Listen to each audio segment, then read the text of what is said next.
Dalam Undang-Undang Hak Tanggungan itu disebutkan bahwa gugatan debitur, suami atau istri, serta keluarga debitur tidak membatalkan lelang. Itu yang harus Anda jaga.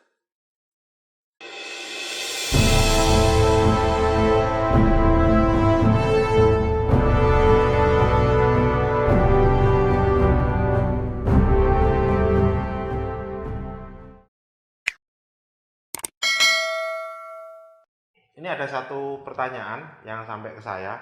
Pak Junaidi, saya punya utang di bank, jadi bla bla bla panjang. Jadi pinjamannya kurang lebih sekitar 7 miliar, nilai aset kurang lebih saat ini sekitar 10 miliar. Nah, kita sudah mengajukan gugatan kepada bank, tetapi aset saya tetap dilelang dan laku terjual. Setelah saat ini coba saya lihat data gugatannya, diserahkan kepada saya, kemudian saya pelajari. Gini, teman-teman sekalian, dalam Undang-Undang Hak Tanggungan itu disebutkan bahwa gugatan debitur, suami atau istri, serta keluarga debitur tidak membatalkan lelang. Itu yang harus Anda jaga. Jadi kalau kita gugat kepada bank, maka lelang tetap jalan. Nah, ini patokan utamanya. Jadi pilar utamanya ini. Jadi gugatan debitur, keluarga debitur tidak membatalkan lelang. Ini yang harus kita pahami dulu. Tetapi ada satu ketentuan yang menyatakan bahwa gugatan itu bisa membatalkan lelang. Nah, ini kalau belajarnya ilmunya sepotong-sepotong ya kayak gini. Nah, tetapi tidak semua gugatan membatalkan lelang. Contoh yang membatalkan lelang, gugatan kepemilikan misalkan. Contoh sengketa waris. Jadi aset yang Anda jaminkan adalah aset yang punya harta warisan. Kayak kemarin kejadian, jadi ada salah satu aset yang ada di salah satu provinsi ya. Ternyata aset itu merupakan aset orang tua. Nah, sama salah satu ahli waris dijaminkan ke bank. Jadi dijaminkan ke bank aset itu. Nah, dijaminkan ke bank, kebetulan ahli warisnya banyak. Jadi sesaudara itu kalau tidak salah ada sekitar 8 orang. Nah, di situ persetujuannya hanya 2 orang. Yang lain tidak tanda tangan. Ini salah satu celah atau kelemahan hukum di Indonesia. Jadi ada namanya APHB, Akta Pembagian Hak Bersama, di mana ketika salah satu ahli waris mengalihkan kepada ahli waris yang lain. Jadi contoh nih ada 8 orang gini ya.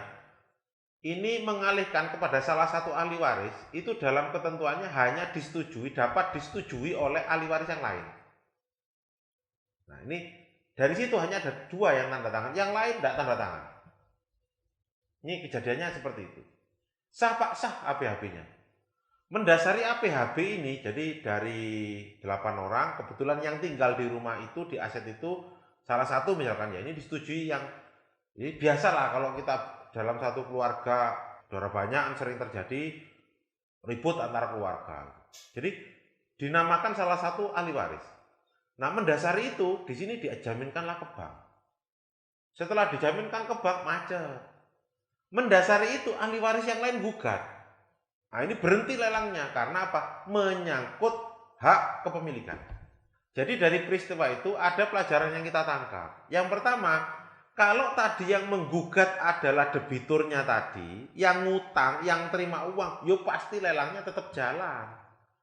Tetapi di sini karena menyangkut waris, di mana aset itu adalah aset yang belum terbagi waris dan itu ada haknya orang. 5 orang yang lain yang belum dapat warisan, maka lelangnya berhenti. Jadi tidak semua gugatan itu bisa membatalkan lelang. Ini yang harus teman-teman pahami. Ya, jadi makanya kalau hal-hal seperti itu boleh nanti kita saling diskusi. Pak Jun kalau seperti ini bisa enggak? Enggak apa-apa kita bagi. Tapi kalau Anda ingin belajar, saya ada kelas khusus membahas tentang masalah kredit macet termasuk strategi menyelamatkan asetnya. Gitu ya. Loh Pak, dijamin selamat enggak asetnya? Apapun itu kita upaya. Daripada Anda tidak ada upaya untuk menyelamatkan aset Anda. Paham ya? Nah, kesalahan menggugat bank ini banyak terjadi.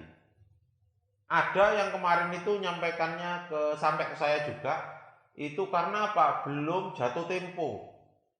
Jadi karena KPR-nya 15 tahun, kemudian dalam waktu 1 tahun, 2 tahun, 1 tahun lancar, menginjak tahun kedua dia mulai batu-batu, akhirnya macet, dilelang, laku, digugat. Dasar gugatannya apa? Karena belum jatuh tempo 10 tahun. Tidak bisa.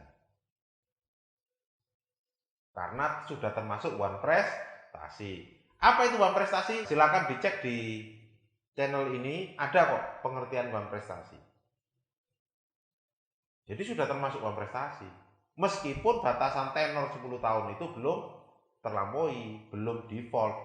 Tetapi Anda sudah termasuk one prestasi, di mana itu sudah cukup bagi bank untuk melakukan lelang. Tuh. Kemudian ada lagi yang mendasari alasan klasik di beberapa itu ya, karena adanya klausula baku. Jadi klausula yang dibuat dalam perjanjian itu sudah disiapkan terlebih dahulu oleh bank. Nah ini juga pasti akan ditolak oleh pengadilan. Karena apa? Ketika kita datang pinjam ke bank itu kan pakai lewat notaris, akta notarial. Ya, ingat-ingat akta notarial. Akta yang dibuat, dibacakan, ditandatangani para pihak di hadapan notaris. Bukan di kantor notaris loh ya. Jadi notaris bisa datang ke bank. Kayak beberapa waktu yang lalu saya datang di salah satu restoran, ada notaris datang, kita menyelenggarakan RUPS. RUPS harus di hadapan notaris, tapi notarisnya datang ke warung, ke restoran dalam rangka menghadiri RUPS. Sah Pak, sah. Ini yang harus teman-teman pahami. Jadi sah itu, akta notarial itu tidak harus di kantor notaris, tapi dibuat di hadapan notaris. Tapi dibuat, dibacakan, dan ditandatangani di hadapan notaris. Itu akta notarial. Jadi dasar gugatan itu banyak. Tergantung dari Anda mencari kepandaian pengacara Anda, itu mencari celah bagaimana agar bisa selamat. Karena kembali lagi, kalau aset sudah terlelang maka kemungkinan bisa selamat hanya 20%. Tapi kalau masih belum terlelang, banyak caranya untuk menyelamatkan aset Anda. Jadi lihat YouTube saya tentang hukum 80-20. Banyak saya jelaskan tentang masalah lelang di channel ini. Semoga bisa bermanfaat untuk teman-teman semua. Terima kasih.